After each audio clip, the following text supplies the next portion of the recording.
Shalom Bapak Ibu, hari ini kita melanjutkan, kita belajar sama-sama akan kebenaran. Kita hari ini membahas Matius 9 ayat 1 sampai 17. Waktu dan tempat, persilakan Pak Mak. Ya, terima kasih Pak Ferry. Shalom Bapak Ibu, saudara-saudari yang dikasihi Tuhan. Pada kesempatan ini kita akan melanjutkan pendalaman Alkitab kita mengenai Matius 9 ayat 1 sampai 17. Di sini judulnya adalah anggur baru. Kenapa? Nanti ada ayat yang membahas itu. Tetapi kita membahas mulai dari ayat 1. Baik, mari kita baca dulu ayatnya. Silakan Pak Ferry mulai dari ayat 1.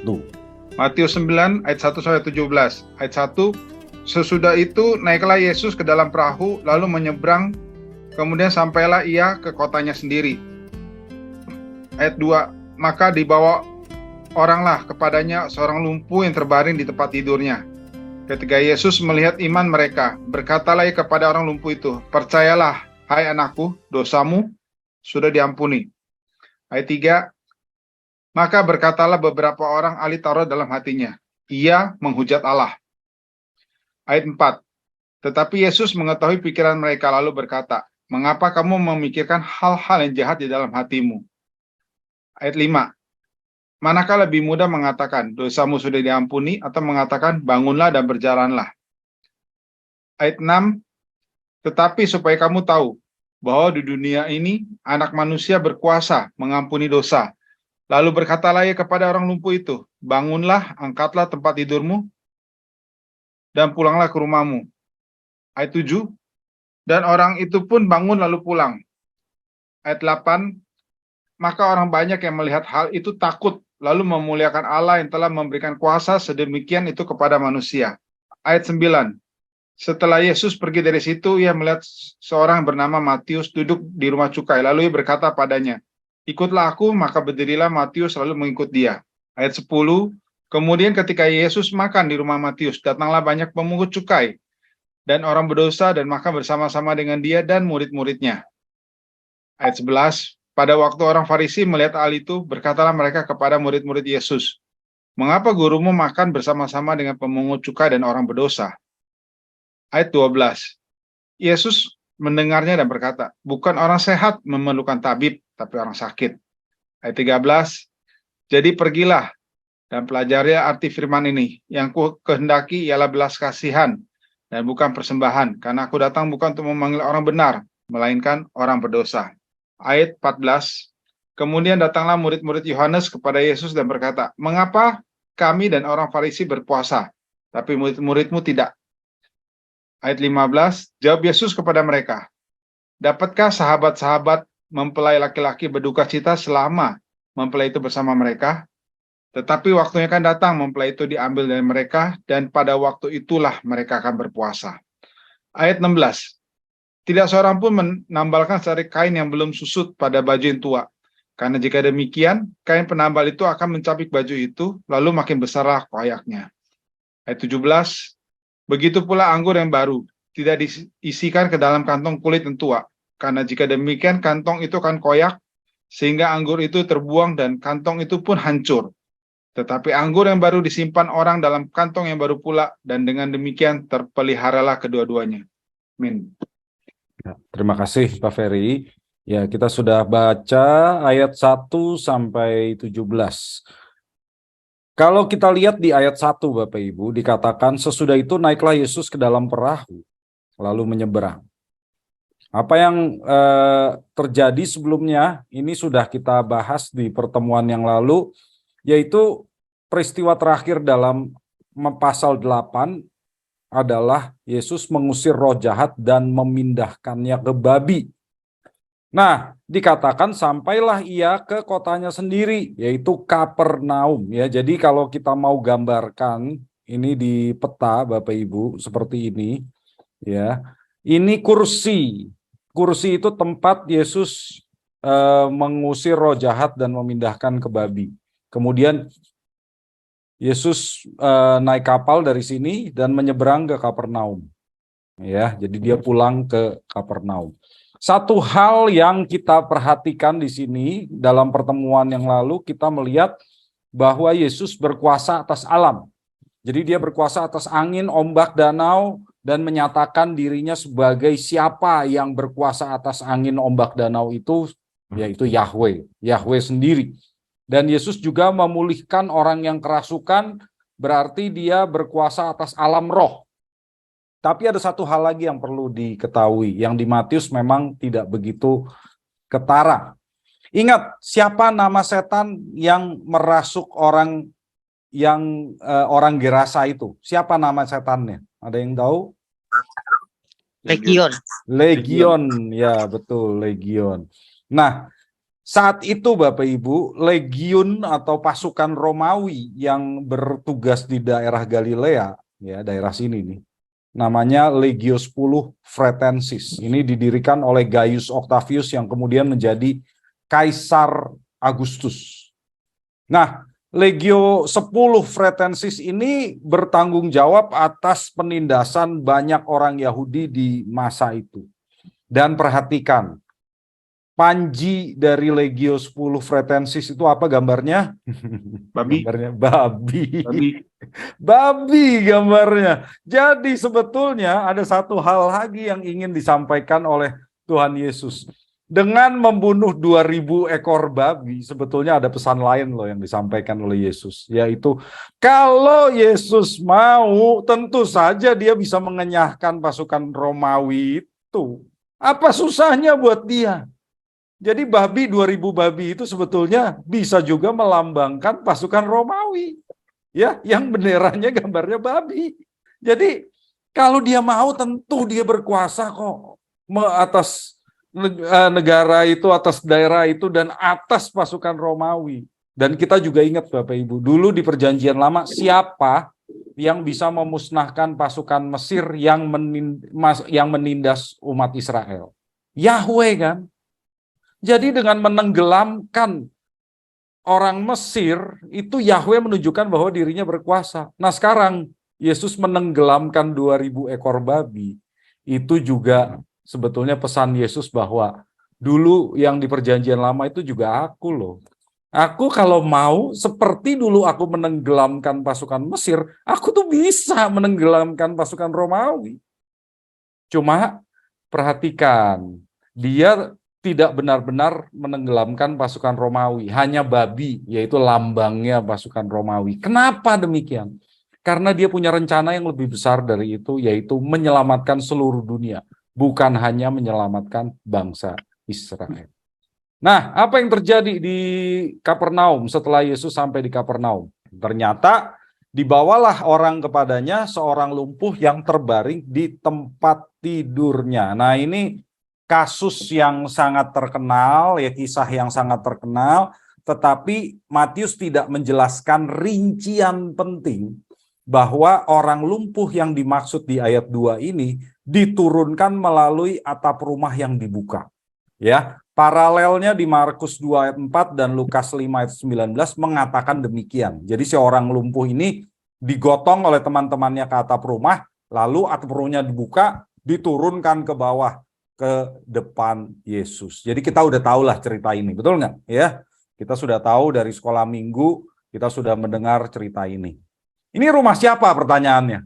Rumah Kalau siapa? di Yesus rumahnya Zebedius, Pak. Betul, itu rumahnya Zebedius. Jadi kemungkinan rumah Zebedius atau rumahnya Petrus, cuma dua itu yang mungkin ya.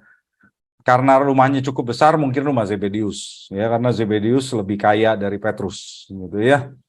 Nah, karena Yesus sudah pernah menyembuhkan orang lumpuh sebelumnya, Matius 4 ayat 24 misalnya, sahabat-sahabat si lumpuh ini pasti pernah mendengar apa yang bisa dilakukan oleh Yesus. Apa reaksi Yesus ketika dia melihat orang lumpuh ini dibawa oleh teman-temannya? Masih ayat 2 dikatakan, ketika Yesus melihat iman mereka, berkatalah ia kepada orang lumpuh itu, percayalah, hai anakku, dosamu sudah diampuni. Nah, mungkin kita heran gitu ya, kenapa kok Yesus malah mengatakan dosamu sudah diampuni? Yesus menyembuhkan dosa dulu, baru menyembuhkan penyakit. Gitu kan? Kenapa? Karena Yesus ingin mengatakan bahwa masalah terbesar dalam hidup manusia adalah dosa, bukan penyakit. Ya, jadi dosanya dulu dibereskan, baru penyakit. Gitu ya. Saya juga nggak setuju bahwa semua penyakit disembuhkan oleh dosa. Tapi yang pesannya adalah masalah terberat dalam hidup ini ya masalah dosa. Kalau Yesus datang ke dunia ini membawa kerajaan surga, dia bukan hanya membawa penyembuhan fisik. Lebih dari itu, dia membawa penyembuhan atas dosa, pengampunan dosa. Nah, kalau masalah terbesar saja yaitu dosa bisa diampuni, ya tentulah pada saatnya kelak semua penyakit bahkan maut pun akan dikalahkan oleh Yesus. Ya, jadi pada saatnya kelak ada dunia di mana tidak ada penyakit lagi. Gitu kan? Karena yang masalah terberat aja sudah dikalahkan oleh Yesus. Itu pesannya. Mengapa Yesus mengatakan dosamu sudah diampuni.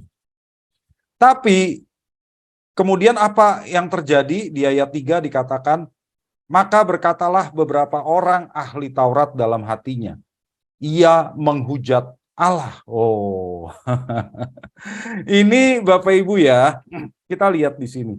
Di sini kali yang pertama dalam kitab Matius ya, ada ahli Taurat yang terang-terangan menentang Yesus di Galilea. Nantinya memang ahli Taurat dan orang Farisi itu sering menentang Yesus. Cuma ayat ini adalah ayat pertama tentang mereka menentang Yesus. Ya, kita sering membaca kata menghujat di Alkitab. Dalam bahasa aslinya, menghujat itu ditulis blasphemeo.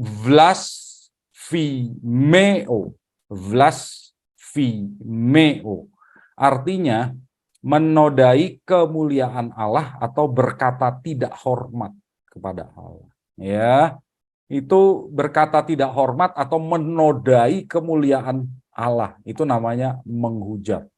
Jadi bukan menghujat manusia ini.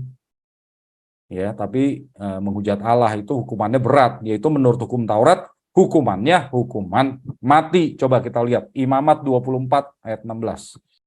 Imamat 24 ayat 16. Siapa yang menghujat nama Tuhan pasti ia dihukum mati dan dilontari dengan batu oleh seluruh jemaah itu, baik orang asing maupun orang Israel asli. Bila ia menghujat nama Tuhan, haruslah dihukum mati. Nah, ya. Jadi hukumannya adalah hukuman mati. Ya, jadi itu adalah hukuman yang sangat berat dalam hukum Taurat, Bapak Ibu. Nah, pertanyaannya mengapa nih ahli-ahli Taurat ini si Rabi Shmuel sama Rabi Yusuf ya menuduh Yesus menghujat Allah gitu. Mengapa? Karena Yesus mengatakan apa tadi? Dirinya berkuasa mengampuni orang. Dia kan mengampuni orang ya. Dosamu sudah diampuni. Waduh.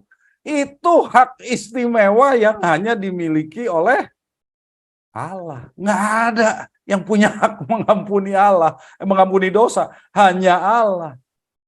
Jadi kalau Yesus berkata dosamu sudah diampuni, mereka menganggap Yesus bersalah dan kesalahannya sangat berat, yaitu menghujat Allah ya. Sebetulnya ini mereka berkata dalam hatinya ya. Jadi Yesus saja langsung dia lihat, dia langsung berkata, kamu bilang gitu ya. Ya, jadi sebetulnya mereka nggak berkata langsung kepada Yesus. Itu Yesus mengerti pikiran mereka saja.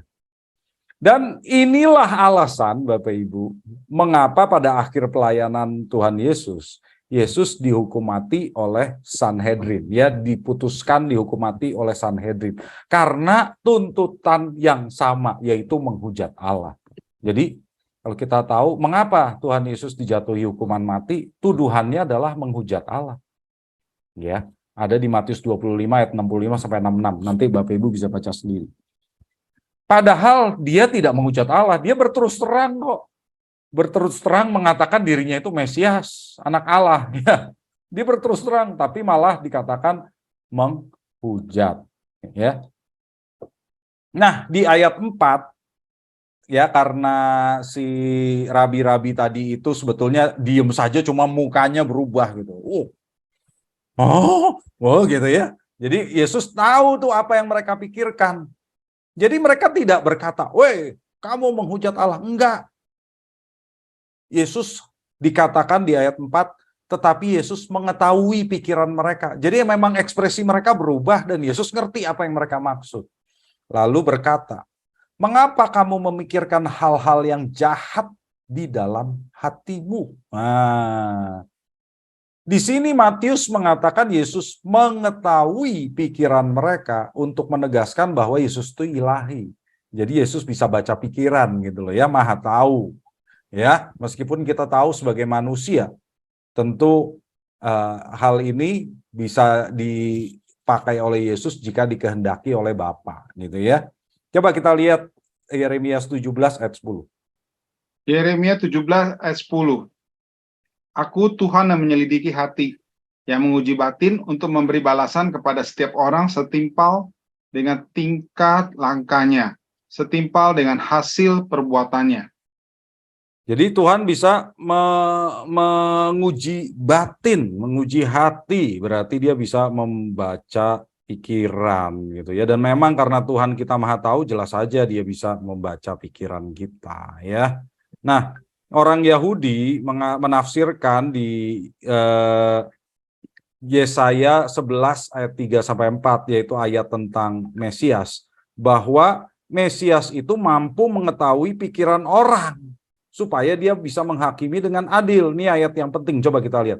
Yesaya 11 ayat 3 sampai 4. Yesaya 11 ayat 3 sampai 4. Ya, kesenangannya ialah takut akan Tuhan.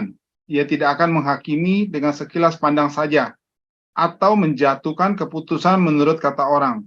Ayat 4, tapi ia akan menghakimi orang-orang lemah dengan keadilan, dan akan menjatuhkan keputusan terhadap orang-orang yang tertindas di negeri dengan kejujuran.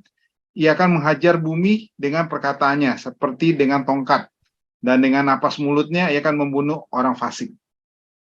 Ya, jadi orang Yahudi menafsirkan bahwa Mesias mampu mengetahui pikiran orang supaya dia bisa menghakimi dengan adil. Ya, itu tafsiran dari orang-orang Yahudi.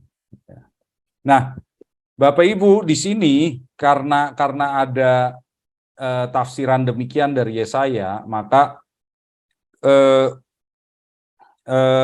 dalam tulisan para rabi seperti di Talmud, ya, Talmud Babilonia Sanhedrin, ini dikisahkan tentang seorang pemimpin revolusi Yahudi yang pernah mengklaim bahwa dirinya adalah Mesias, namanya Simon Bar Kokhba, ya, tahun 132 Masehi, jadi sesudah Yesus.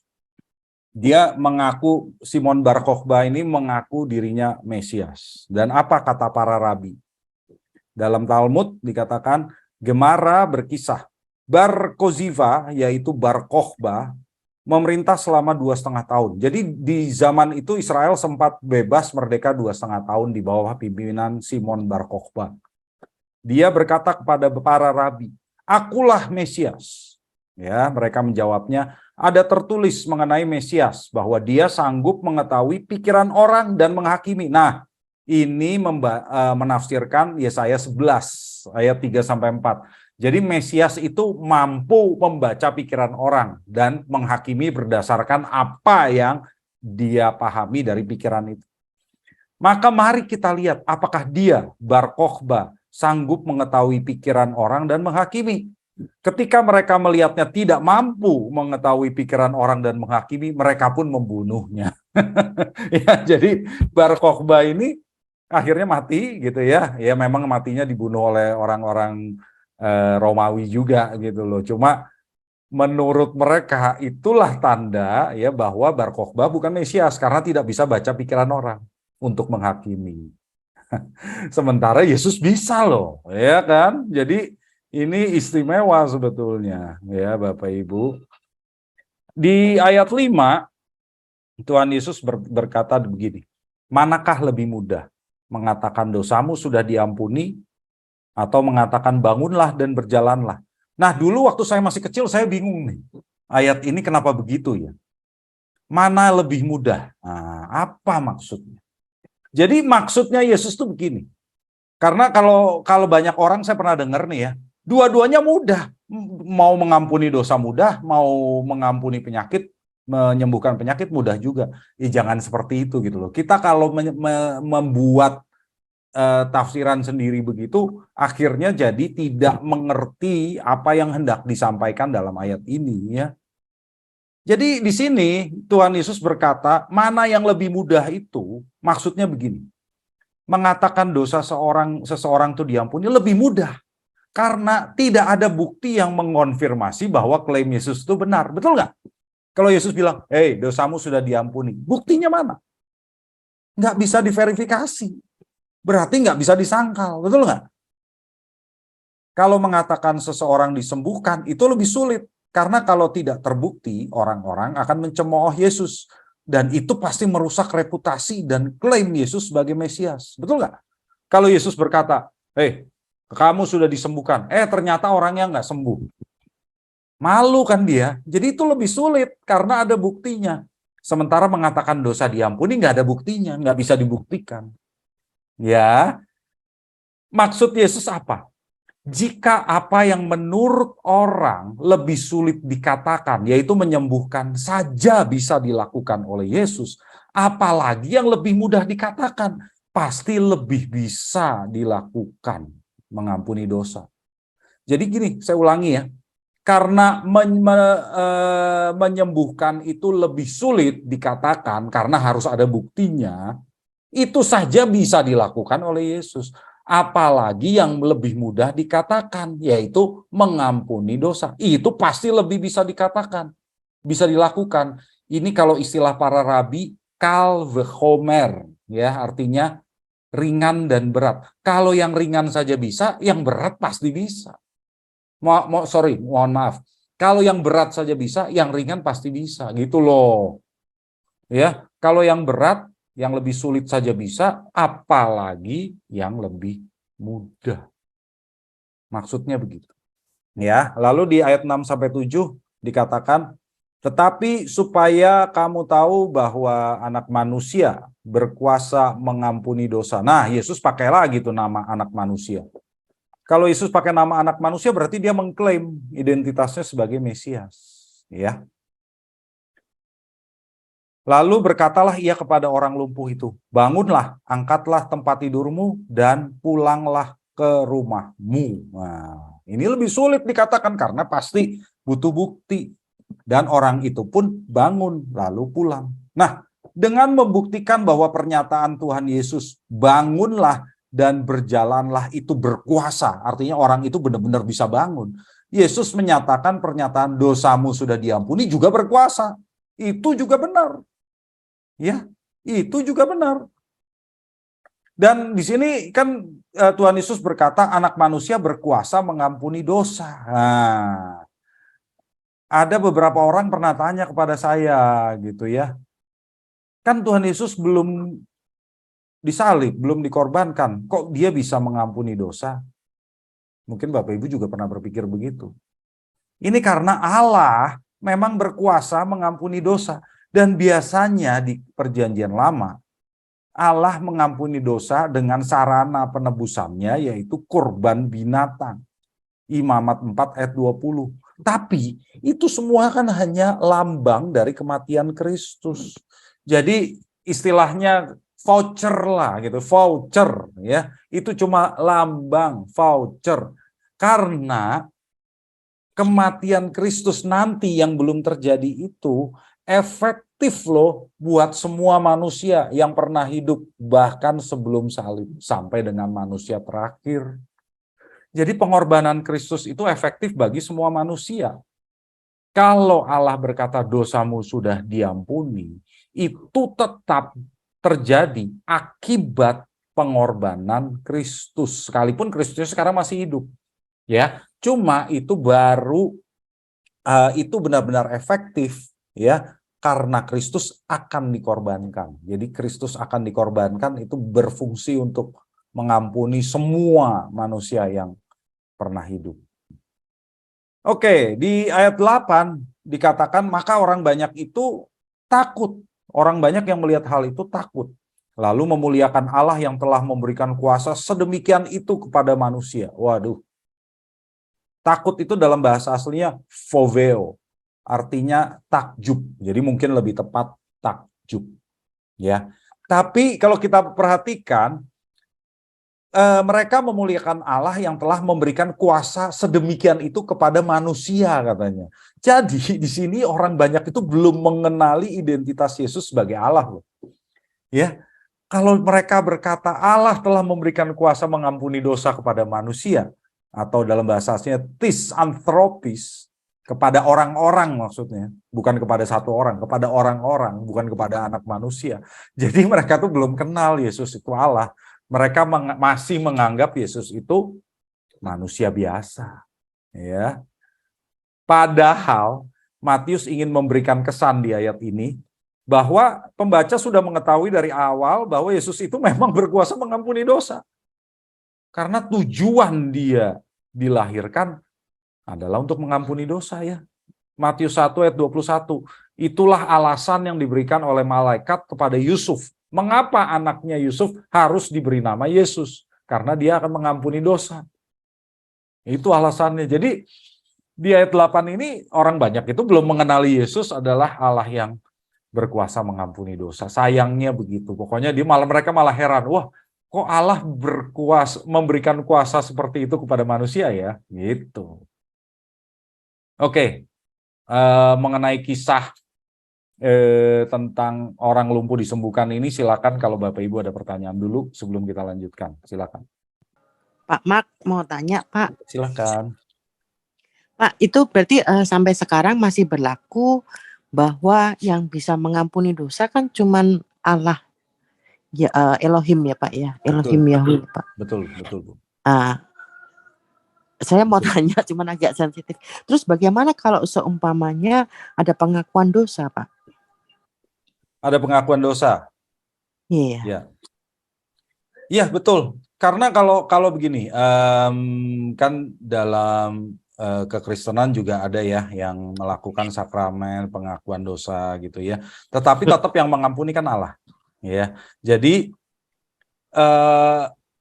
di sana ya Romo itu cuma menjadi wakil gitu ya, yang mendengarkan apa sih sebetulnya yang jadi masalah orang ini gitu kan. Tetapi yang mengampuni kan tetap Allah. Ya, jadi bukan si Romonya yang mengampuni loh.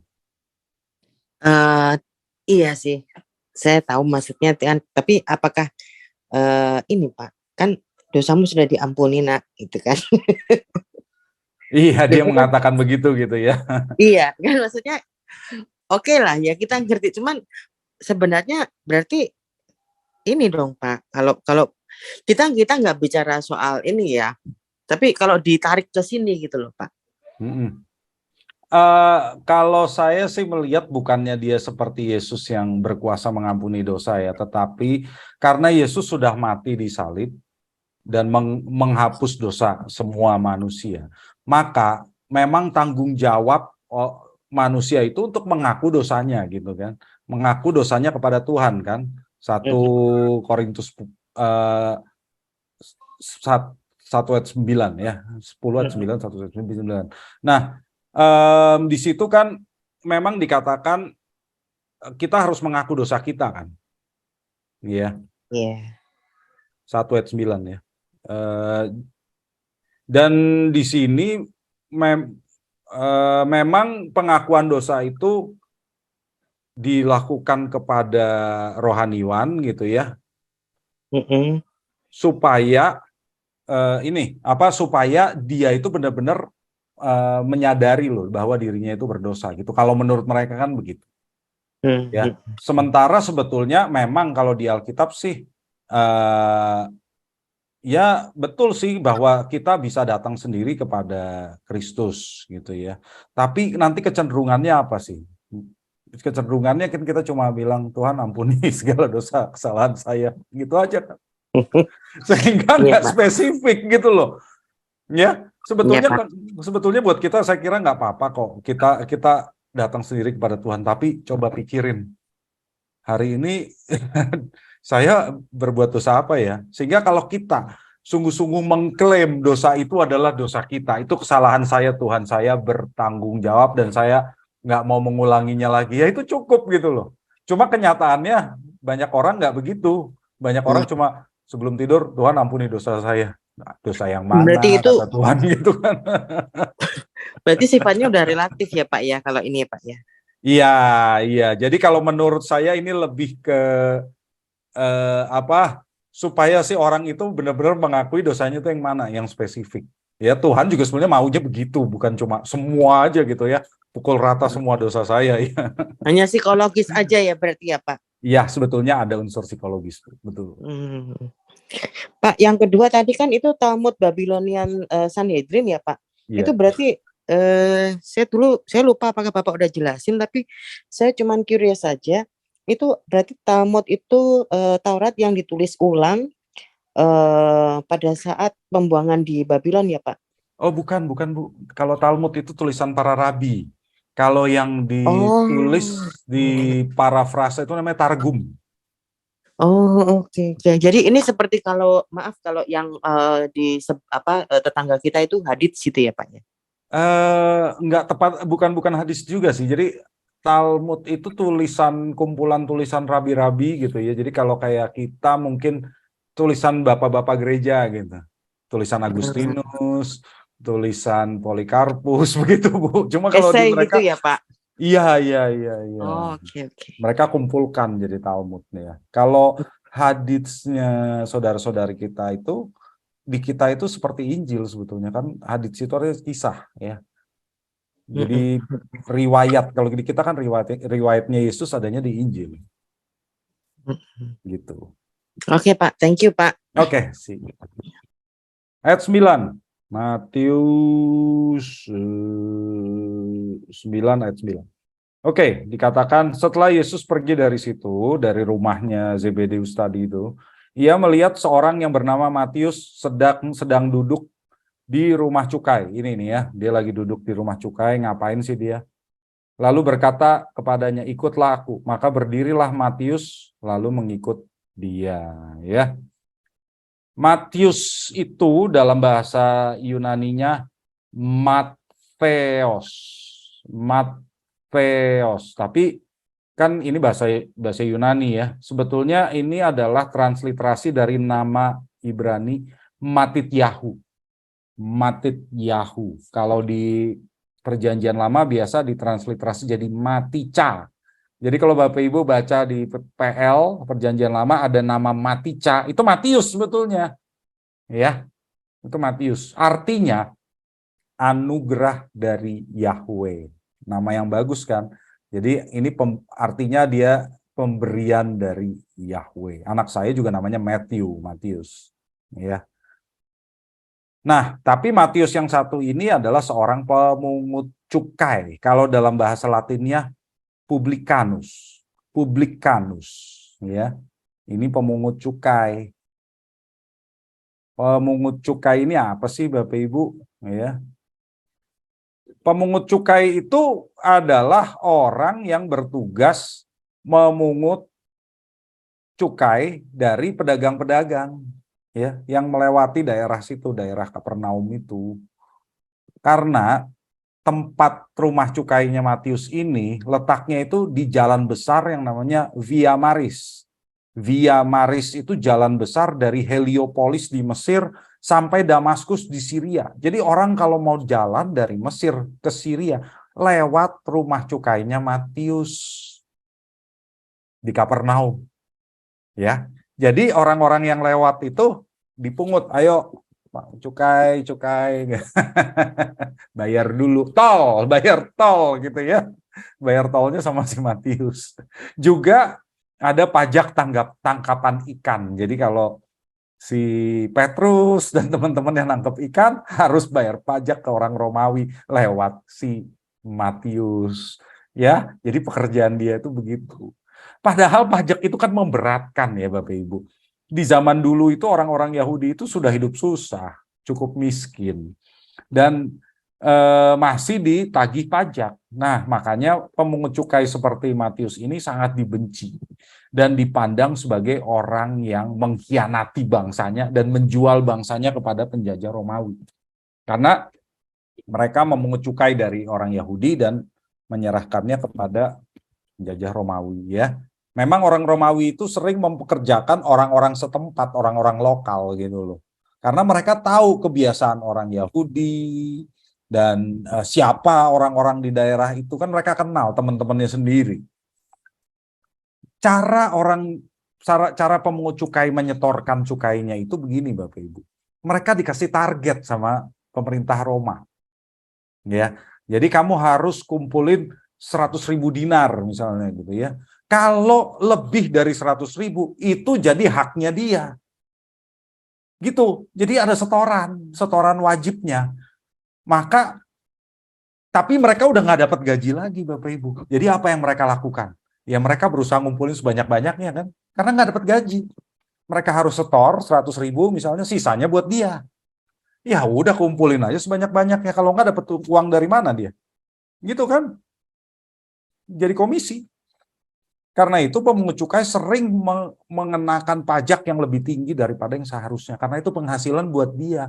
Kalau dia mengenakan pajak yang biasa-biasa aja, nanti dia nggak bisa dapat duit. Gitu loh. Itu pemungut cukai. Makanya sangat dibenci yang namanya pemungut cukai ini. Nah, pertanyaannya mengapa ketika Yesus berkata kepada Matius, ikutlah aku. Di ayat 9, Matius langsung bangkit dan pergi gitu ya. Langsung ke rumah cukainya ditinggal gitu ya. Kenapa begitu? Karena yang namanya ikutlah aku ini bukan hal yang biasa gitu loh. Ini istimewa. Ya. Tuhan Yesus berkata kepada Matius kalau dalam bahasa Ibraninya leh acharai, ya. Itu panggilan rabi kepada seseorang untuk menjadi muridnya. Untuk jadi talmid. Wah, itu kehormatan sekali itu siapapun dia. Jadi waktu Tuhan Yesus bilang, leh acharai, gitu ya. Ya bangun dia. Karena dia orang terbuang, tapi dapat kehormatan jadi murid. Wah, jadi talmid, ya dia langsung bangun dia. Langsung memutuskan untuk mengikuti Yesus. Ya. Nah, di sini yang istimewa, Matius dengan mengikuti Yesus, dia meninggalkan segala sesuatu yang ada padanya. Lukas 5 ayat 28 jelas mengatakan itu. Matius enggak ya. Di Lukas dikatakan dia tinggalin semua. Apa yang dia tinggalkan? Pekerjaannya, Bapak Ibu. Dia meninggalkan pekerjaannya, dia meninggalkan penghasilannya yang menguntungkan, dan dia bersedia kehilangan nyawanya loh. Dia bersedia kehilangan nyawanya. Karena kalau seorang pemungut cukai, kalau dia udah meninggalkan pekerjaannya, mungkin dia udah nggak bisa kembali lagi jadi pemungut cukai. Ya, orang-orang Romawi udah nggak percaya lagi sama dia. Tidak seperti seorang nelayan. Kalau Simon, Andreas, Yohanes ikut Yesus lalu kapok, mereka bisa kembali lagi jadi nelayan. Tapi Matius, begitu dia meninggalkan pekerjaannya sebagai pemungut cukai, nggak bisa lagi dia jadi pemungut cukai, Bapak Ibu. Itu udah habis buat dia. Ya, dan bahkan dia bersedia kehilangan nyawa, benar-benar. Karena risiko bahwa dia akan dibunuh itu ada gitu loh oleh orang-orang Romawi sendiri dan juga oleh bangsanya sendiri. Jadi ini risiko yang luar biasa dan Matius tinggalkan tuh semua. Semuanya dia tinggalkan. Jadi dengan melakukan panggilan kepada Matius, Yesus itu mendemonstrasikan bahwa orang-orang yang termarginalkan, yang terpinggirkan itu pun dapat menjadi murid Yesus. Ya.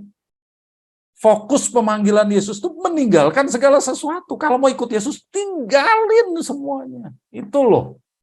Seorang pemungut cukai bisa jadi murid Yesus itu luar biasa. Jadi kita melihat alasan Yesus memanggil Matius jadi muridnya apa? Ya, karena Yesus tahu Matius mau meninggalkan semuanya. Bukan Matius punya segalanya loh. Yesus tahu Matius mau meninggalkan semuanya. Ya. Dan kita tahu kalau membaca ayat ini bahwa Matius sebetulnya sudah tahu Yesus itu siapa. Ya, jadi kita jangan berpikir Matius nggak tahu Yesus, terus Yesus lewat panggil, Matius ikut aku. Dia ikut. Enggak begitu Bapak Ibu. Matius pasti sudah tahu apa yang dilakukan Yesus di daerah Galilea itu. Dia pasti udah tahu. Ya, maka ketika Yesus berkata, "Lech acharai," Matius langsung ikut. Ya, jadi itu Bapak Ibu. Oke, sebelum kita lanjutkan ada pertanyaan dulu ya dari Pak Leonardo. Oke, ada yang menafsirkan lebih kasih sebelumnya. Oh, coba maksudnya gimana? Coba ya ini. Lebih sulit mengampuni dosa karena mengenai tanda mujizat, mengampuni, menyembuhkan orang sakit sudah beberapa kali Nabi dipakai untuk menyembuhkan. Bahkan Nabi Elisa dipakai untuk membangkitkan anak yang sudah mati. Untuk mengampuni dosa, belum pernah ada yang berani menyatakan dosa sudah diampuni karena hal itu adalah bagaikan hujatan kepada Allah. Demikian, oke. Ya, tapi di sini maksudnya bukan begitu Pak Leonardo. Ya, maksudnya Yesus ini lagi pakai cara seorang rabi, ya, cara seorang rabi yang menggunakan pertanyaan-pertanyaan filosofis. Makanya dikatakan kal vehomer, ya, ringan dan berat. Jadi kalau Tuhan Yesus berkata, mana yang lebih gampang? Berkata dosamu sudah diampuni atau berkata angkat, bangkit dan berjalanlah. Lebih gampang berkata dosamu sudah diampuni karena nggak ada buktinya. Ya. Jadi Tuhan Yesus itu berkata kalau ya supaya kamu tahu anak manusia berkuasa mengampuni dosa, berarti itu yang lebih gampang. Ya supaya kamu tahu bahwa yang lebih gampang ini bisa dilakukan, aku lakukan yang lebih berat. Yaitu aku bilang, ayo bangkit, berjalanlah. Itu lebih berat. Karena kalau itu tidak terjadi, reputasi Yesus sudah habis. Artinya dia pembohong. Jadi yang kelihatan di depan orang kan harus ada buktinya. Ya, kalau tidak, klaim bahwa dosamu sudah diampuni itu hanya klaim kosong, Bapak Ibu. Ya, akhirnya jadi pseudoscience. Kalau istilahnya gini loh. Kenapa Bapak Ibu ya? Kalau Bapak Ibu baca horoskop misalnya, ada yang masih baca horoskop nggak sekarang? Misalnya, zodiaknya apa? Sagittarius. Coba baca gitu Sagittarius hari ini. Mungkin Anda akan bertemu dengan apa gitu ya.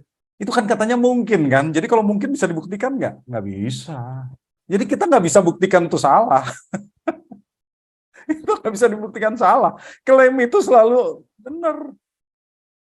Ya, mungkin kalau Anda capek, Anda hanya butuh istirahat. Mungkin kalau capek, kalau saya nggak capek, saya nggak butuh istirahat. Jadi kalimatnya itu disusun supaya itu nggak bisa dianggap salah. Nah, itulah yang lebih mudah dikatakan gitu loh. Jadi kalau orang mengklaim dosamu sudah diampuni, kan nggak bisa dibuktikan. Ya udah, itu gampang dikatakan. Ya, jadi kalau orang ada yang mengatakan dosamu sudah diampuni itu lebih sulit, itu salah. Salah, karena bukan tindakannya yang lebih sulit, tetapi mengatakannya. Ya, mengatakannya lebih mudah. Sementara kalau mengampuni ya jelas yang bisa mengampuni hanya Allah. Itu betul, tapi mengatakannya itu lebih mudah, ya. Oke, lalu dari Ibu Eva. Pak, apakah di Kristen ada karma? Kadang kita kan ngaku dosa karena takut karma gitu ya. Oke. Karma itu sebetulnya kalau di Kristen nggak ada. Ya, yang ada hanya hukum tabur tuai.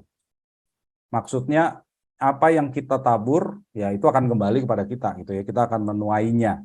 Kalau kita menabur kejahatan ya pasti akan terjadi juga kejahatan gitu ya. Akan ada efeknya kepada kita. Sekalipun dosa kita sudah diampuni, tetapi sering efek dari dosa kita itu masih ada, nggak diangkat oleh Tuhan. Tetapi ini berbeda dengan karma. Karena kalau karma di agama timur itu kan ada bobotnya gitu ya, ada bobot positif, ada bobot negatifnya. Nah, di dalam kekristenan nggak ada tuh bobot positif negatif itu, ya. Dan agama-agama timur itu kan percaya sementara karma kita itu masih negatif dan kita mati karena masih negatif nih, saldonya masih negatif, saldo karmanya. Ya harus dipertanggungjawabkan dong. Tapi kan mereka tidak ada penghakiman seperti orang Kristen. Kalau kita kan kalau sudah mati nanti dihakimi oleh Tuhan. Mereka nggak ada penghakiman. Lalu saldo negatifnya ini diapakan?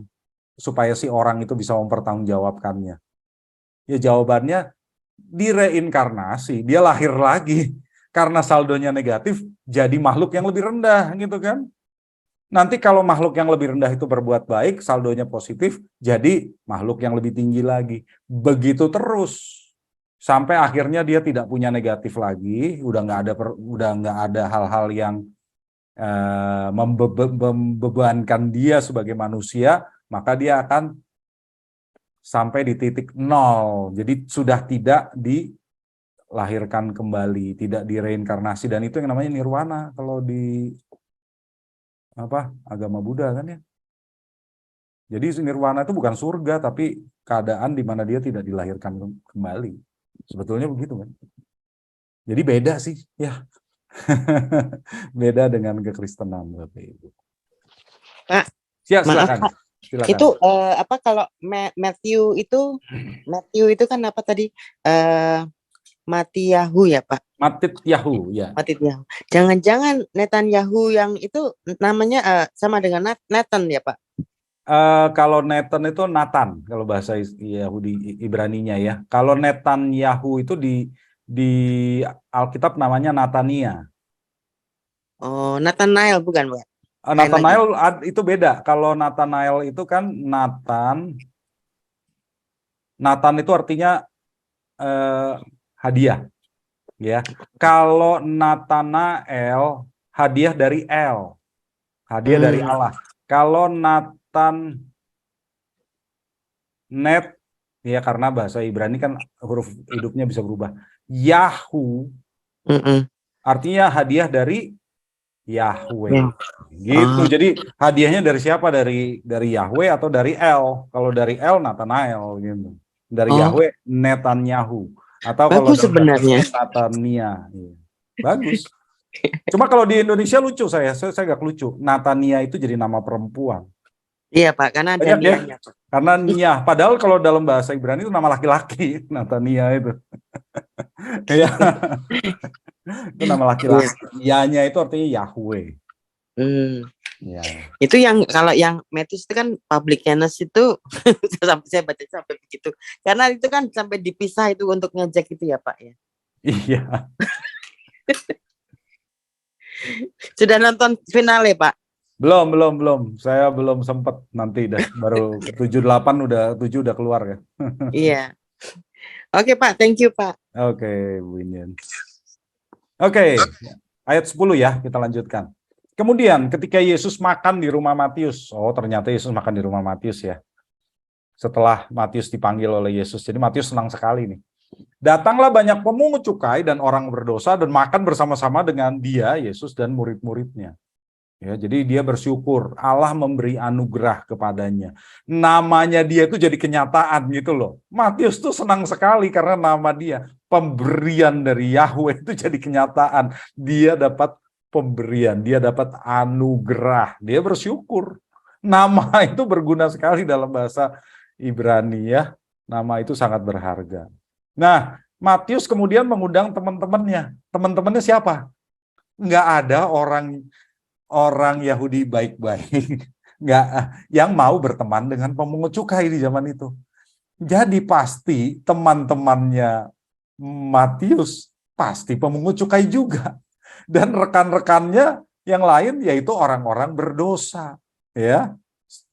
Atau dalam bahasa Yunaninya amartolos.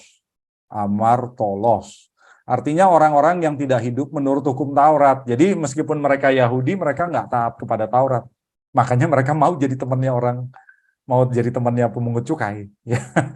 Karena pemungut cukai itu dibenci sekali sama orang Yahudi taat.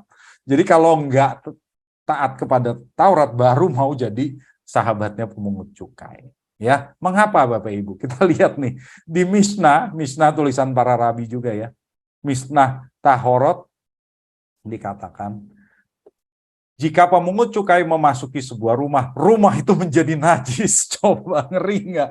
Jadi bayangkan kalau Yesus masuk di sebuah rumah dan pemungut cukainya banyak. Betapa najisnya gitu ya rumah itu.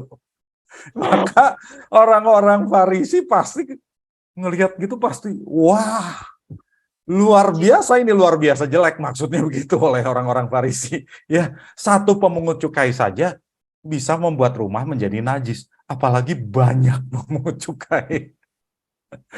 Ya. Nah, jadi di ayat 11 orang-orang Farisi ya melihat hal itu lalu berkata kepada murid-murid Yesus, mengapa gurumu makan bersama-sama dengan pemungut cukai dan orang berdosa, katanya. Kenapa kita kalau ngelihat ini dalam bahasa Indonesia seolah-olah sesuatu yang biasa. Emang makan bersama nggak boleh? Kalau buat orang Yahudi, kalau istilah makan bersama itu bukan cuma makan di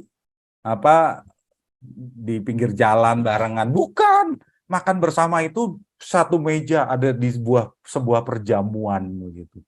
Dan kalau orang makan bersama dalam perjamuan, ini tuh persekutuan yang istimewa, Bapak Ibu.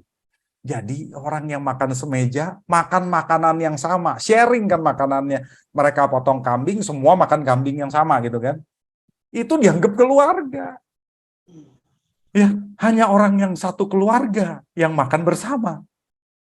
Dalam istilah ini gitu ya. Jadi kalau Matius mengadakan perjamuan dengan Yesus dan Yesus menerima, berarti Yesus menerima, bersatu, dan menganggap Matius itu keluarganya. Oh, itu berat.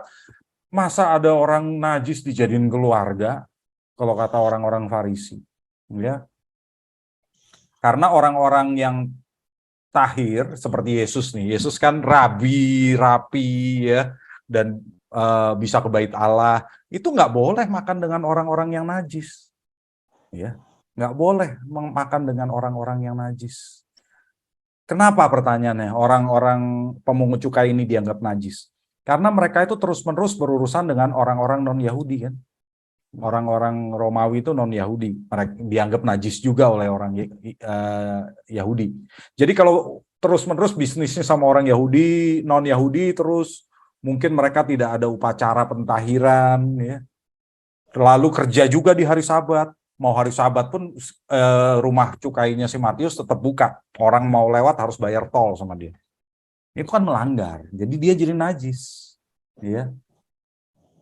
Nah kalau orang jadi najis, itu nggak boleh menyembah di bait Allah. Sebelum datang ke bait Allah harus melakukan upacara pentahiran diri. Harus dibaptis ulang, ya, masuk ke dalam seluruh air, masuk ke dalam danau Galilea gitu ya, membenamkan dirinya, cuci pakaiannya. Nah itu baru supaya dia nggak jadi najis lagi. Kan orang Yahudi nggak mau seperti itu kan, terus-terusan ya kalau ketemu dengan pemungut cukai, apalagi ini pemungut cukainya banyak. Makanya mereka orang Farisi itu bertanya sama Yesus, kenapa? Kenapa itu orang-orang najis kok gurumu malah makan bersama dengan mereka? Nganggap mereka saudara. Jangan-jangan gurumu setuju dengan apa yang mereka lakukan. Gitu kan? Nah, jawaban Yesus apa? Bukan orang sehat yang memerlukan tabib, ayat 12 ya, tetapi orang sakit. Ini jawaban yang pinter loh, Bapak Ibu. Ini jawaban yang pinter loh. Jadi Yesus tuh bilang, tabib, kalau aku bersama dengan orang sakit, aku tidak jadi sakit. Kenapa? Karena saya mau mengobati mereka. Hebat nggak? Ya, jadi Yesus tuh mengatakan, kalau dia bersama dengan orang sakit, dia tidak menjadi sama dengan orang sakit, tetapi karena dia mau mengobati mereka. Kalau Yesus ada di tengah orang-orang najis itu, karena dia memang mau mengobati mereka, dia nggak ikut jadi najis. Itu kata Yesus. Ya, jadi ini bukan berarti Yesus nggak setuju bahwa orang pemungut cukai itu orang najis. Ya, tapi dia berkata dia berhak ada di tengah mereka karena dia tabibnya. Coba. Ini luar biasa Bapak Ibu kalau kita paham seperti ini. Apa jawaban Tuhan Yesus itu pinter. Ya, karena namanya dokter itu kan harus bersama dengan orang sakit kan. Itu tindakan yang mulia dong kalau dokter mengobati orang sakit.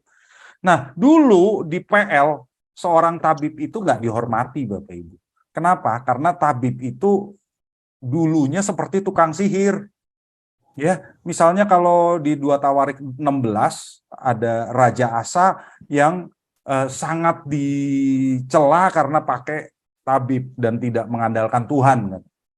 Tapi kemudian di zaman Perjanjian Baru, berapa ribu tahun kemudian, ilmu kedokteran sudah berkembang karena pengaruh Helenistik, pengaruh Yunani. Karena bapak ilmu kedokteran itu adalah Hippocrates dari Yunani. Dan dialah yang menemukan ilmu kedokteran yang jadi ilmu kedokteran modern sekarang. Karena itu, setelah zaman Hippocrates, tabib itu dihormati. Ya, contohnya di kitab intertestamental, kalau di saudara-saudari kita ini ada di Deuterokanonika, Sirach 38 ayat 1. Hormatilah tabib sebagaimana mestinya, sebab ia kau butuhkan. Oleh karena ia pun diciptakan Tuhan juga. Maksudnya diciptakan Tuhan buat kamu, gitu loh. Jadi hormati tabib. Kalau Yesus mengatakan aku adalah tabib, dia juga berkata, ya, dia perlu dihormati. Ya, jadi kata Tuhan Yesus begini, oke, kata kamu, mereka ini orang berdosa. Kalau begitu, mereka butuh juru selamat. Juru selamat. Kenapa? Karena di zaman itu tabib itu sering disebut juru selamat. Ya, karena istilah untuk menyembuhkan, orang menyembuhkan itu dalam bahasa Yunaninya sozo. Sozo. Itu bisa berarti menyembuhkan, bisa juga berarti menyelamatkan. Jadi ini permainan kata. Ya, jadi kalau Tuhan Yesus berkata aku ini tabib, dia berkata, aku ini juru selamat. Mereka orang berdosa kan kata kamu. Mereka butuh juru selamat. Jadi aku ada di tengah mereka. Aku nggak jadi berdosa. Aku nggak jadi najis. Cerdas jawabannya. Ya. Dan di ayat 13, Tuhan Yesus berkata, jadi pergilah dan pelajarilah arti firman ini. Yang ku kehendaki ialah belas kasihan dan bukan persembahan. Karena aku datang bukan untuk memanggil orang benar, melainkan orang berdosa. Nah, ini kita harus memahami apa maksudnya perkataan Tuhan Yesus ini. Ya, ini sebetulnya Yesus mengutip Hosea 6 ayat 6. Coba Pak Ferry silakan baca. Hosea 6 ayat 6. Hosea 6 ayat 6. Sebab aku menyukai kasih setia dan bukan korban sembelihan, dan menyukai pengenalan akan Allah lebih daripada korban-korban bakaran. Ya, ya, itu sebetulnya ayat yang dikutip oleh Tuhan Yesus. Cuma ini dalam bahasa Yunani, jadi bunyinya ada perubahan. Ya, aslinya bahasa Ibrani. Nah, ini kan Tuhan Yesus berkata dia datang untuk memanggil orang berdosa. Sebetulnya kita harus ngerti ya. Orang berdosa ini, Tuhan Yesus mencari orang berdosa bukan berarti dia nggak mau ada orang benar gitu ya. Bukan berarti begitu. Jadi jangan kita menganggap bahwa Tuhan Yesus itu tidak mencari orang benar gitu. Enggak, bukan begitu maksudnya ya Bapak Ibu ya. Yesus itu mencari orang berdosa ya, yang menyadari keberdosaannya. Yang menyadari. Ya.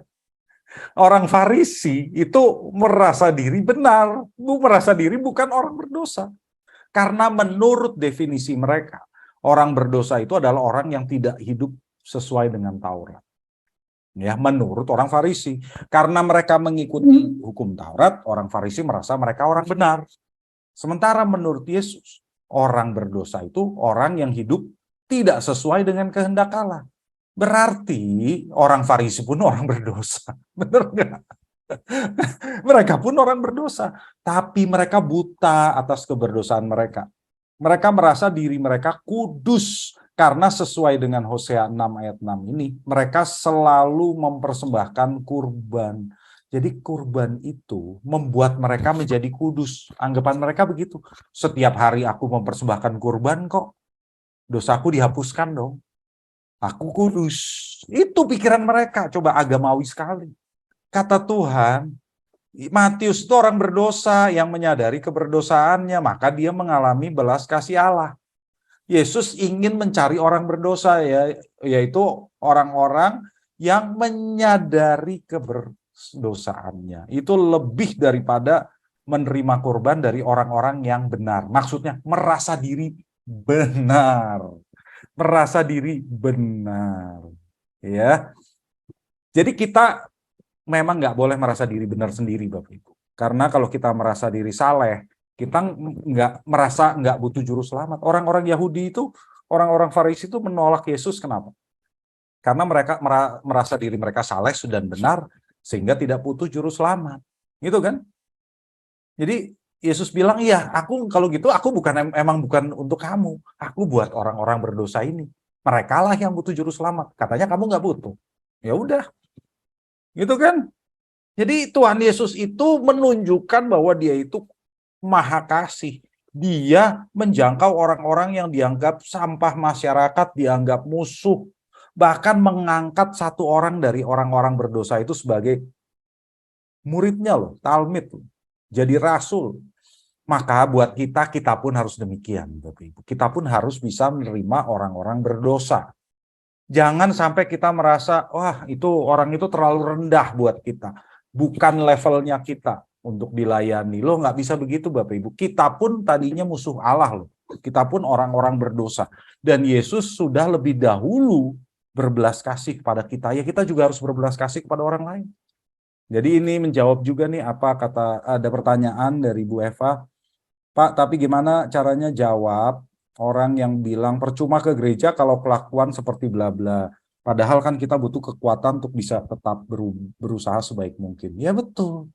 Jadi kita bisa menggunakan apa yang dikatakan oleh Tuhan Yesus ini. Ya, Tuhan Yesus itu berkata bukan orang sehat yang memerlukan tabib, dan dia datang untuk memanggil orang berdosa. Jadi buat apa kita ke gereja? Karena kita sadar diri kita orang sakit. Karena kita sadar diri kita orang berdosa, betul kan? Jadi kalau dikatakan buat apa ke gereja kalau kelakuannya masih berdosa? Loh, justru karena saya berdosa saya datang ke gereja. Karena Tuhan Yesus mencari orang-orang berdosa, bukan orang-orang yang merasa dirinya benar.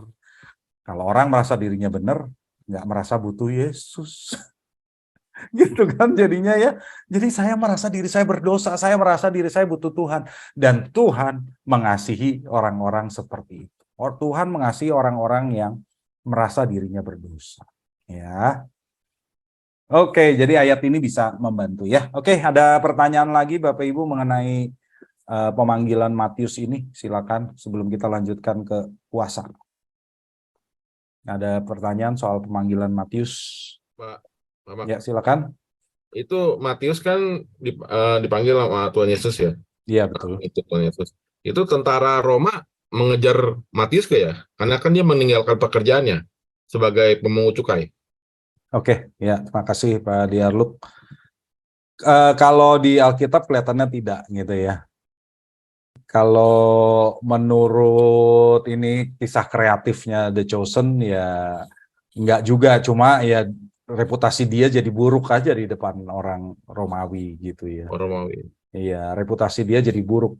Maka risiko untuk dibunuh orang Romawi ya ada, tapi kenyataannya dia nggak dibunuh oleh orang Romawi, cuma dibenci juga. Sekarang musuhnya tambah banyak, bukan cuma orang Yahudi, musuhnya orang Romawi juga. Iya kan, musuhnya tambah banyak sekarang. Jadi memang kasihan sih si Matius ini. Makasih Pak Mak. Ya, oke. Silakan, ada lagi?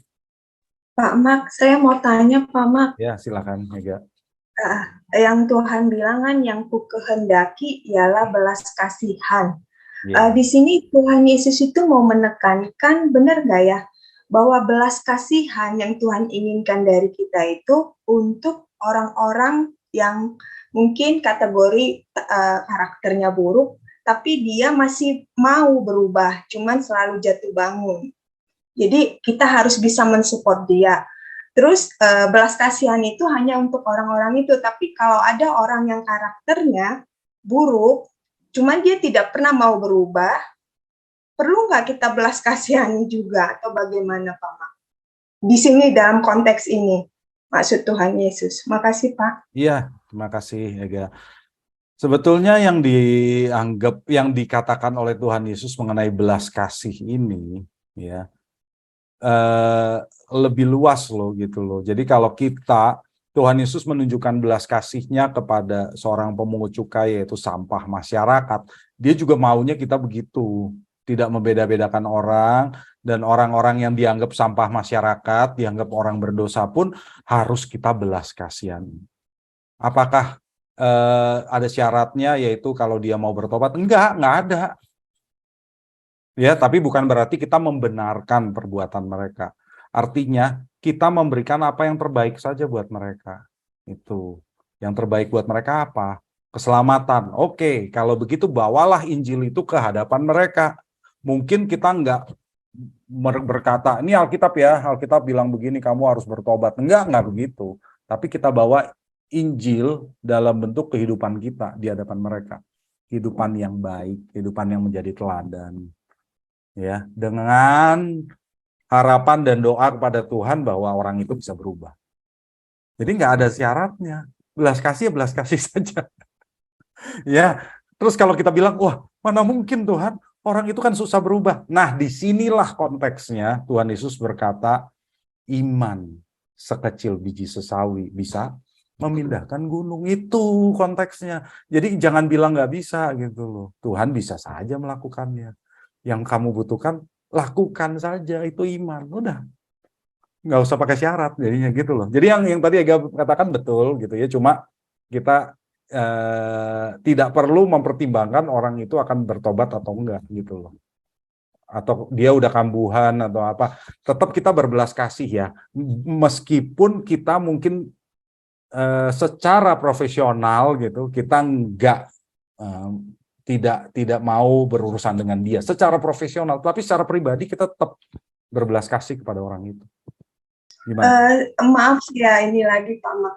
Karena secara real ya, kehidupan gitu Pak Mak, kalau kita mempunyai belas kasih, artinya kita kan pasti berbuat sesuatu dong.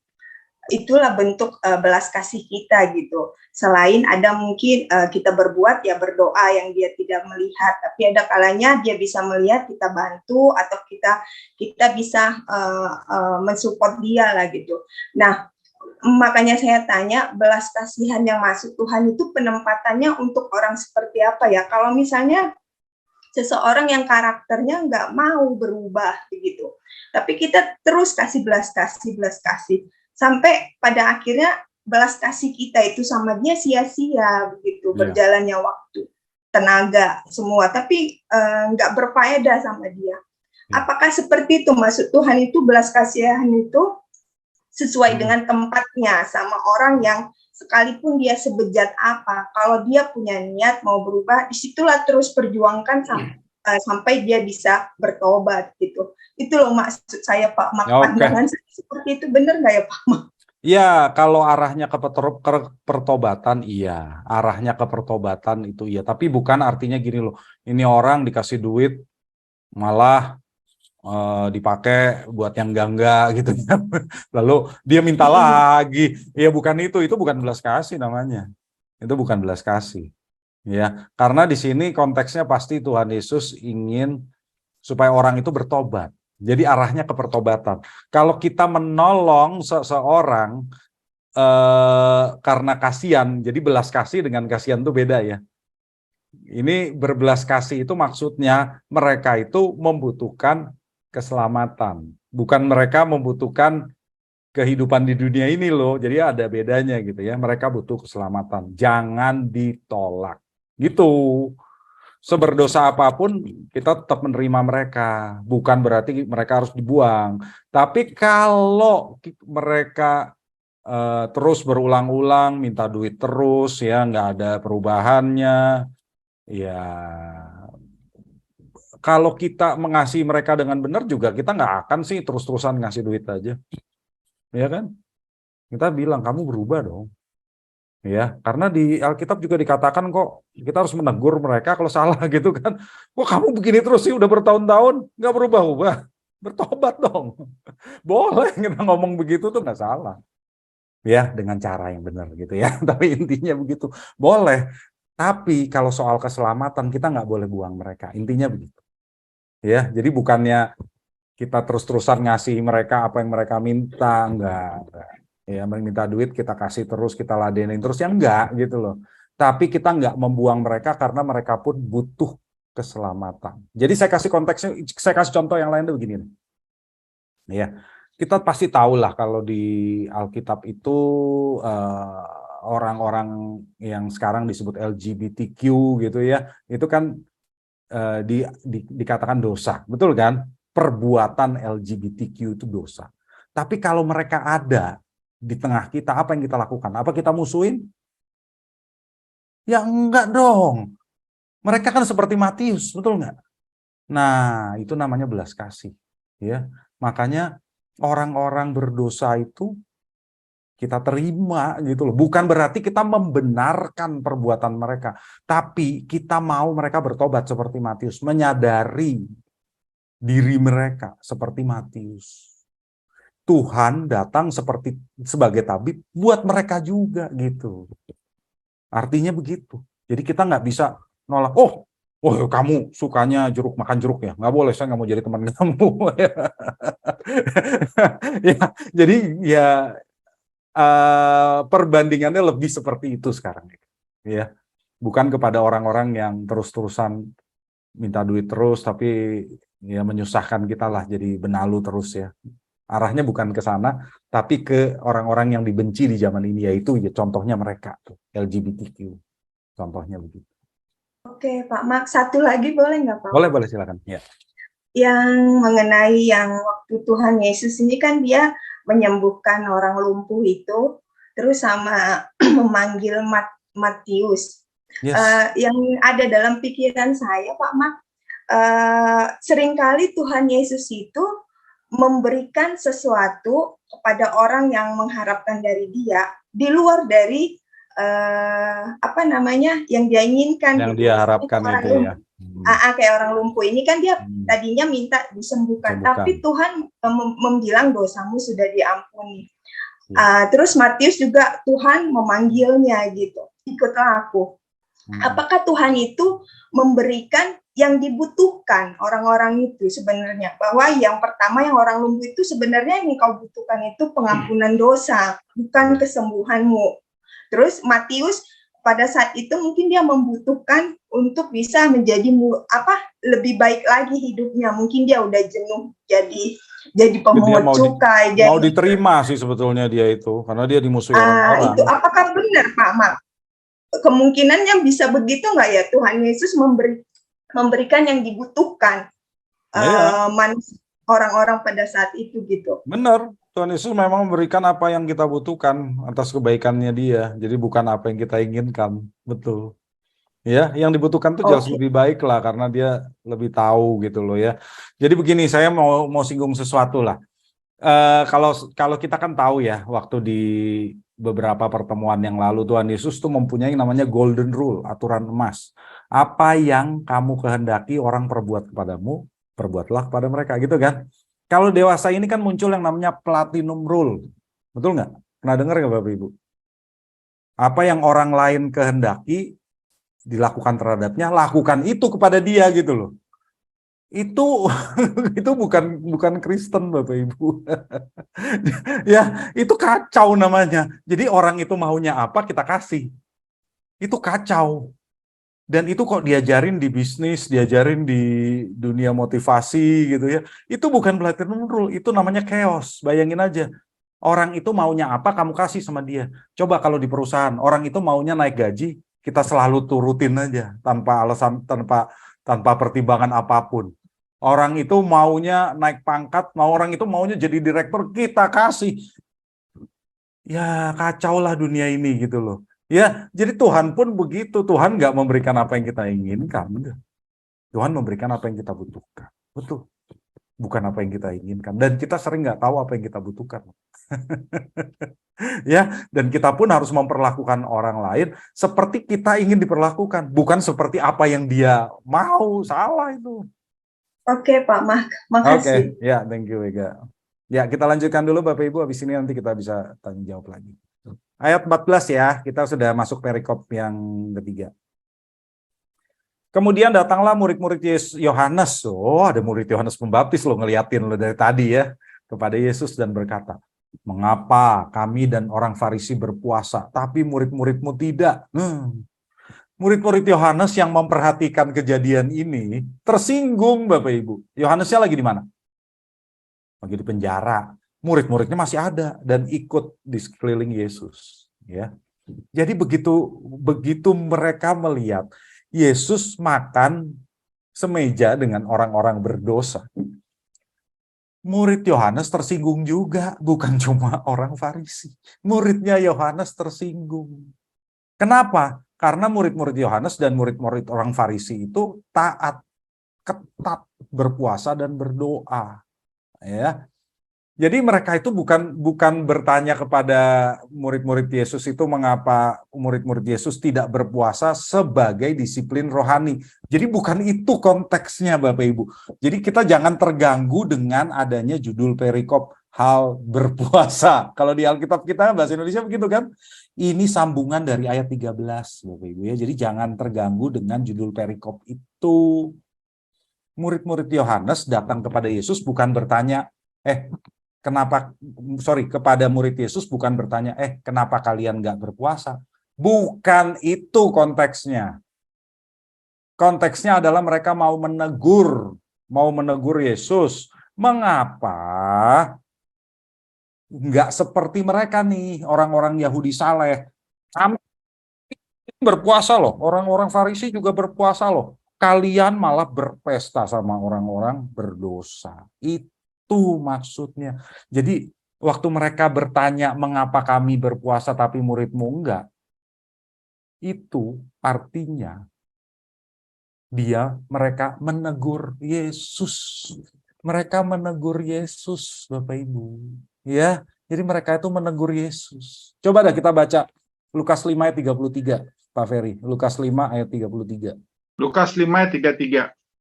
Orang-orang Farisi itu berkata pula kepada Yesus, murid-murid Yohanes sering berpuasa dan sembahyang. Demikian juga murid-murid orang Farisi. Tetapi murid-muridmu makan dan minum. Tuh, makan dan minumnya itu sama orang berdosa lagi gitu kan. Ya, yang dimaksud dengan berdoa di sini ya, bersembahyang itu bukan sekedar doa biasa, bukan. Tapi kan kita tahu orang-orang Farisi itu doanya dikritik oleh Yesus di Matius 6 ayat 5 kan. Yaitu mereka suka berdoa di pinggir jalan, dilihat orang gitu kan. Murid Yohanes juga begitu, bukan cuma orang Farisi, makanya murid Yohanes juga ikut tersinggung. Jadi mereka, orang Farisi, murid Yohanes dan orang-orang Yahudi yang taat itu menganggap puasa dan doa itu ritual wajib. Ya, ritual wajib. Nah, manakala doa puasa jadi kewajiban, kita lihat ini jadi jerat iblis, Bapak Ibu. Ya, begitu kita melihat puasa itu wajib, doa itu wajib, iblis menjerat kita.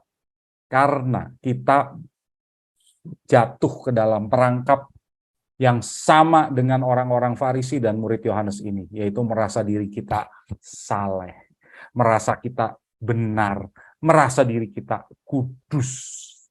Dan ini menyambung apa yang dikatakan Yesus sebelumnya, masih di konteks yang sama, yaitu Yesus nggak datang untuk orang-orang seperti itu. Yesus datang untuk orang-orang berdosa yang menyadari dirinya berdosa, bukan orang-orang yang merasakan dirinya benar. Orang-orang yang merasakan dirinya benar itu orang munafik. Ya, jadi Yesus bilang, aku nggak datang buat kamu gitu loh, karena kamu munafik sih, kamu nggak merasa dirimu membutuhkan aku. Ya, coba pelajari konteksnya ada Bapak Ibu. Jadi ini bukan soal puasa secara umum, bukan, karena puasanya dibandingkan dengan Yesus makan minum sama orang-orang berdosa. Dalam agama Yahudi, Bapak Ibu, kita harus tahu ya, puasa itu tindakan yang terkait dengan duka cita. Nggak ada orang bersuka lalu puasa. Nggak ada. Dalam agama Yahudi, hanya orang yang berduka yang berpuasa. Ya, makanya Tuhan Yesus langsung menjawab di ayat 15. Jawab Yesus kepada mereka, dapatkah sahabat-sahabat mempelai laki-laki berduka cita? Tuh kan, selama mempelai itu bersama mereka. Tetapi waktunya akan datang, mempelai itu akan diambil dari mereka, dan pada waktu itulah mereka akan berpuasa. Nah, di sini Tuhan Yesus mengidentifikasikan dirinya sebagai mempelai laki-laki.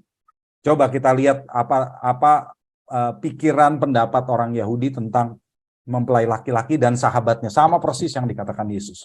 Di Talmud Sukah 25b ayat 7.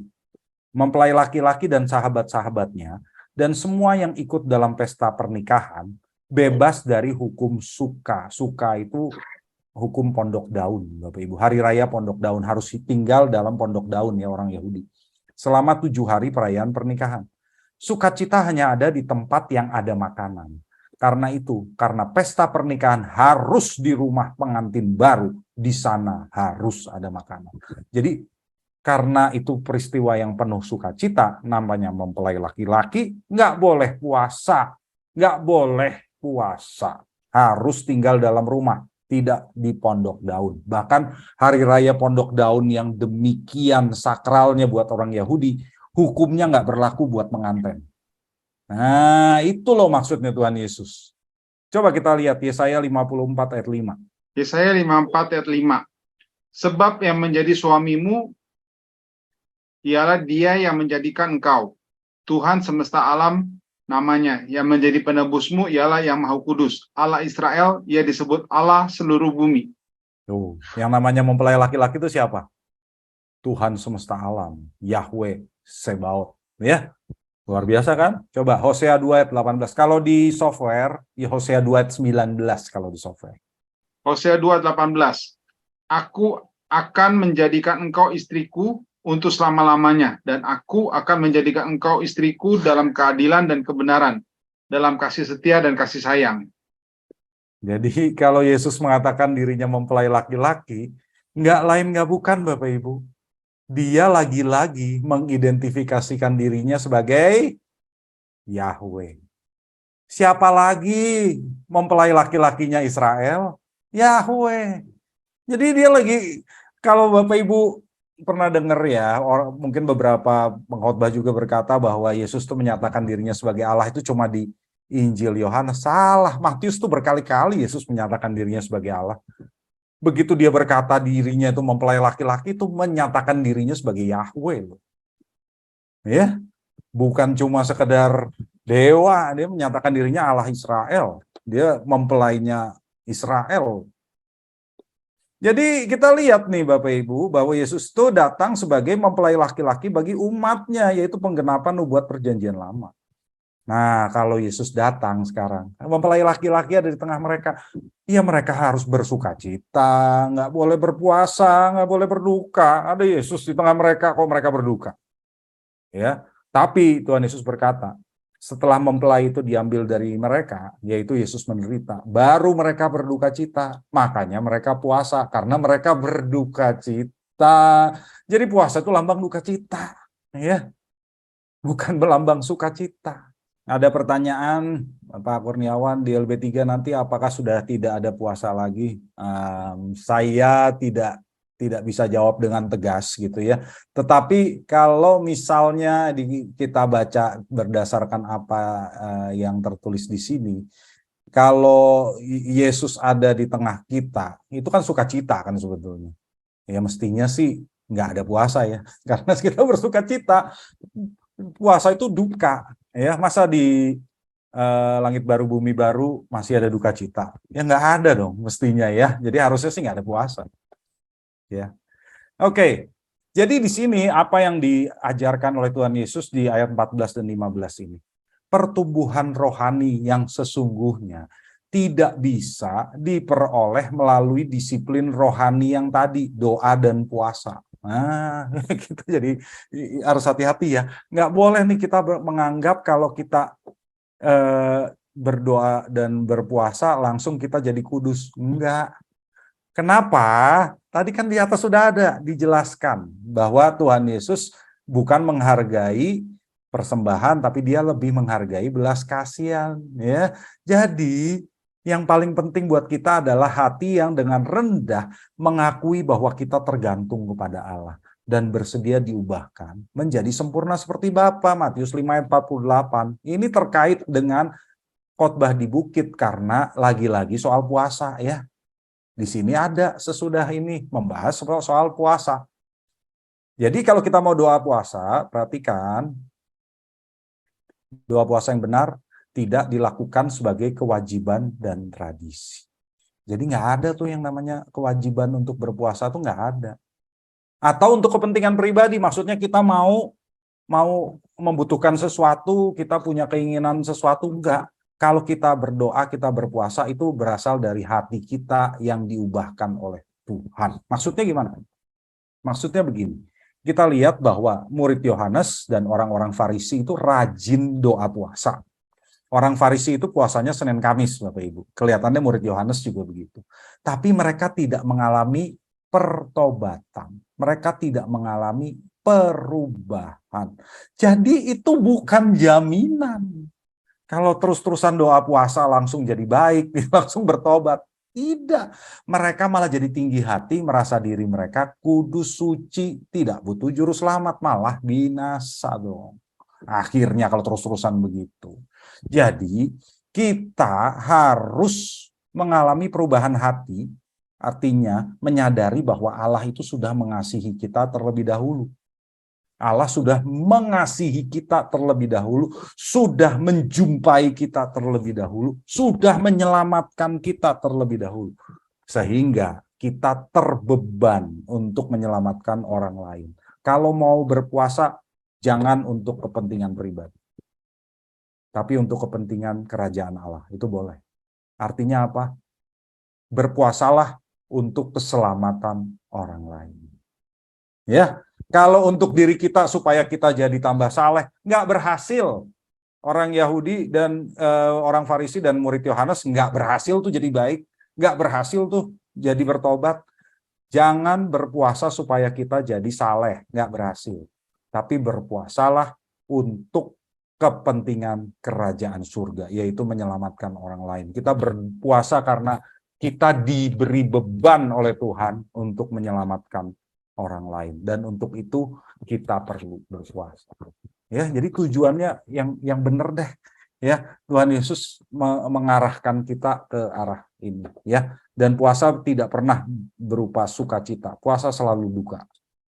Ayat 16. Nah, ini tidak seorang pun akan menambalkan secari kain yang belum susut pada baju yang tua. Karena jika demikian kain penambal itu akan mencabik baju itu lalu makin besarlah koyaknya. Wah, ini dulu saya baca ayat ini nggak ngerti Bapak Ibu.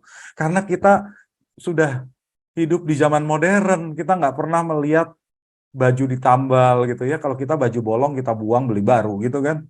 Kalau di zaman itu pakaian tuh mahal Bapak Ibu. Jadi baju kalau bolong ditambal oleh mereka. Masalahnya gini, baju tua itu sudah dicuci berkali-kali.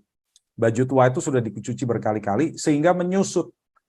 Bahan pakaian orang Yahudi itu ini, lenan. Lenan itu dari apa Bapak Ibu? Ada yang tahu nggak? Kainnya seperti ini, bajunya orang Yahudi. Dari rami. Bukan katun. Ya, mereka bajunya bukan katun, dari rami. Makanya kayak begini.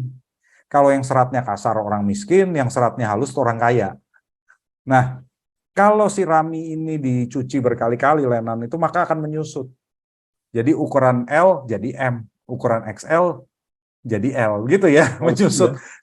Sampai suatu titik nggak bisa menyusut lagi gitu loh. Kita juga biasa gitu kan, kalau beli kaos, polo shirt, menyusut kan, bener kan? Makanya jangan pakai baju yang terlalu ngepres gitu ya, begitu dicuci langsung menyusut. Wah, gitu. Nah, kalau kita menambal baju tua ini ya, dengan kain baru yang belum pernah dicuci, kan belum menyusut kan? Saat baju itu dicuci, kain baru ini akan menyusut dan menyobek kain tua ini yang sudah nggak bisa menyusut lagi. Jadi lubangnya bukannya ditambal, malah jadi tambah besar. Itu yang dikatakan Yesus ya. Saya belajar ini karena saya sendiri juga nggak ngerti ini soal baju yang ditambal karena saya nggak pernah nambal baju gitu ya. Di zaman sekarang ini kita nggak biasa melakukannya. Artinya Yesus datang, ya, Yesus itu datang bukan untuk menambal aturan tradisi agama Yahudi yang sudah usang. Yesus tidak menambal aturan tradisi agama Yahudi. Jadi dia bukannya mau memperbaiki atau menambal ajaran orang Farisi yang salah tadi gitu ya. Misalnya tadi orang Farisi berkata, puasa itu kan sekali setahun waktu Yom Kippur, dan mereka melakukan puasa Senin Kamis. Oh, bukan begitu, kata Yesus. Puasa itu harus sebulan penuh. Nggak ada aturan seperti itu nanti namanya menambal. Yesus tidak menambal. Yesus itu membawa ajaran yang baru. Artinya, untuk datang kepada Allah harus melalui cara yang benar. Artinya apa, Bapak Ibu? Yesus nggak nambal baju ini. Yesus kasih baju baru. Ya, Yesus nggak menambal baju yang lama. Yesus kasih baju baru. Total baru. Itulah gaya hidup kerajaan surga. Kehidupan sebagai murid Yesus. Matius mau menerima baju baru itu. Dia menerima. Dia copot baju lamanya. Dia menerima baju barunya. Dia terima panggilan Yesus. Orang Farisi, murid Yohanes, nggak mau. Itu masalahnya. Ya, jadi masalahnya kita mau nggak terima baju baru itu. Oke, ayat 17, anggur baru.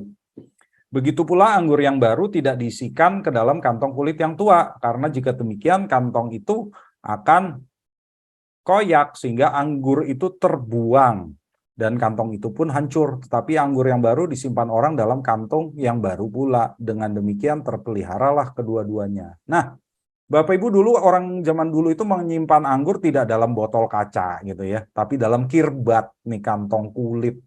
Biasanya kulit kambing. Nah, karena diisi anggur itu kan, anggur baru itu ada fermentasinya Bapak Ibu ya. Jadi kirbatnya akan mengembang dan kulit memang bisa mengembang. Sampai akhirnya si kantong kulit ini jadi kaku dan nggak bisa mengembang lagi.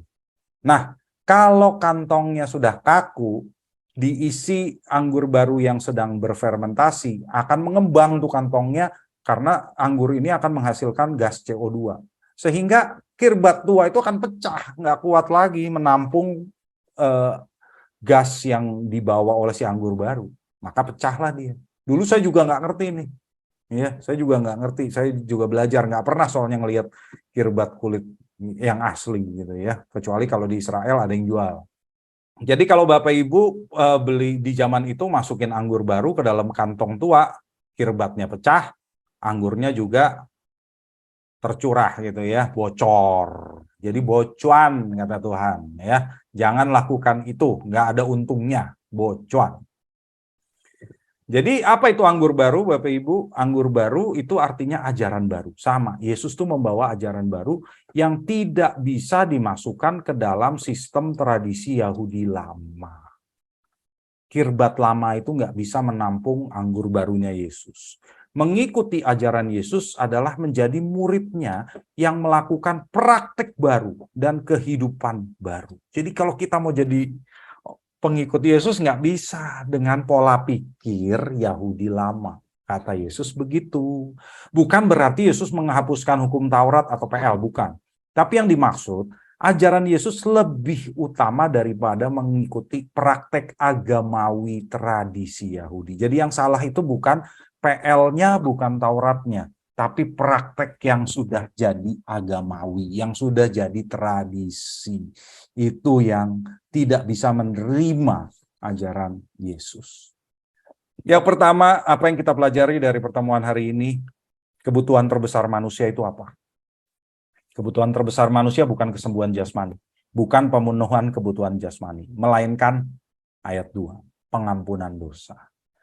Ya. Kalau kita melakukan praktek agamawi yang seperti tadi itu, doa puasa, itu praktek agamawi, tidak bisa membebaskan manusia dari dosa.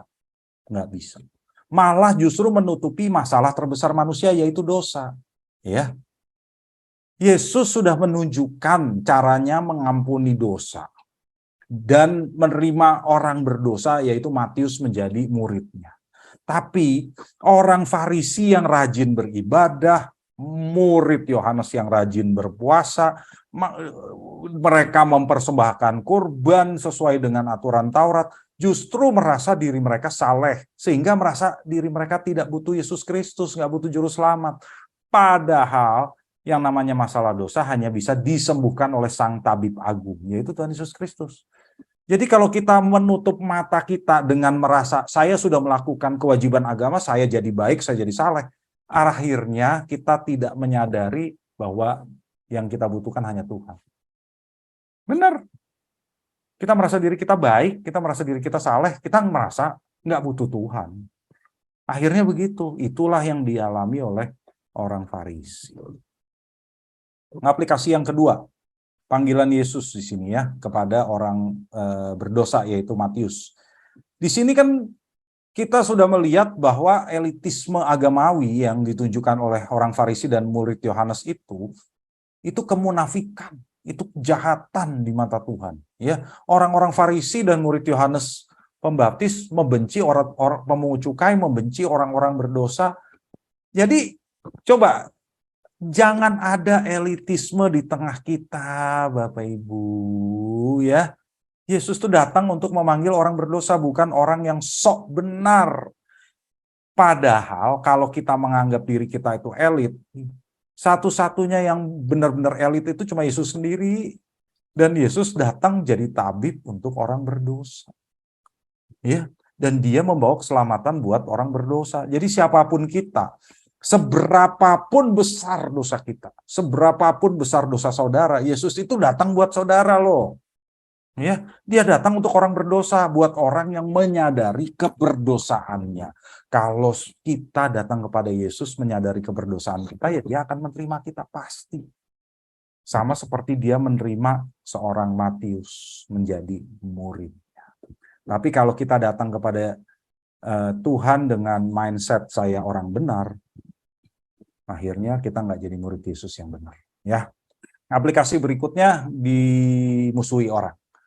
Karena Yesus melakukan hal-hal yang tidak biasa ini, bukan cuma Matius yang dimusuhi orang, Yesus pun ditentang oleh orang Farisi, pemuka agama Yahudi. Ya, jadi kita pun udah biasa pasti menghadapi penentangan dari orang yang tidak bisa menerima pesan Injil. Orang Farisi itu memusuhi Yesus bukan karena mereka merasa diri mereka jahat. Mereka merasa diri mereka benar. Mereka merasa diri mereka membela Taurat. Membela kebenaran loh. Kebenaran kita dinista katanya oleh orang yang mengaku dirinya rabi ini. Mereka menganggap Yesus itu prakteknya berbahaya terhadap agama Yahudi. Mereka merasa Yesus itu membahayakan kepemimpinan mereka. Ya, jadi kalau kita ini orang yang bertindak benar sesuai Injil, kita pun nggak jarang dimusuhi orang. Tapi jangan lalu kita jadi sombong ya Bapak Ibu ya. Wah, saya dimusuhi berarti saya orang benar. Ngaco itu namanya ya. Jangan sombong kalau kita dimusuhi orang. Kita harus tetap rendah hati. Kenapa? Bisa jadi kita dimusuhi orang bukan karena kita berbuat benar. Bisa jadi kita dimusuhi orang karena kita memang salah, Bapak Ibu.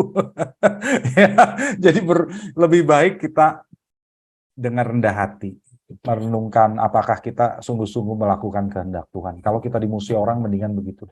Belum tentu kita benar, kita bisa jadi salah. Oke, dan yang terakhir belas kasihan tadi ya. Yesus tuh berbelas kasihan kepada orang berdosa dan bersedia berkumpul dengan mereka agar mereka dapat mengenal Injil. Artinya kita pun harus berbelas kasih kepada orang-orang di sekitar kita untuk tujuannya meneruskan karya keselamatan Kristus. Ya, tentu bukan hanya dalam penginjilan tapi meringankan penderitaan fisik dan mental orang lain. Tapi ingat, perspektifnya harus perspektif kekekalan. Artinya dengan apa yang kita lakukan, meringankan penderitaan orang, menolong mereka, kita menjadi saksi bahwa Kristus yang penuh belas kasih itu hidup di dalam kita. Kristus memberikan pengampunan dosa kepada mereka. Kristus mengasihi mereka. Mana buktinya? Buktinya saya mengasihi mereka. Itu kan. Jadi tujuan akhirnya adalah perspektif kekekalan. Jangan cuma ya kita menolong hanya karena sekedar menolong saja gitu ya. Kita menolong karena kita ingin mereka selamat. Sebetulnya kan begitu. Oke. Ada pertanyaan? Silakan dikembalikan dulu ke Pak Ferry. Ya. Thank you Pak Mak.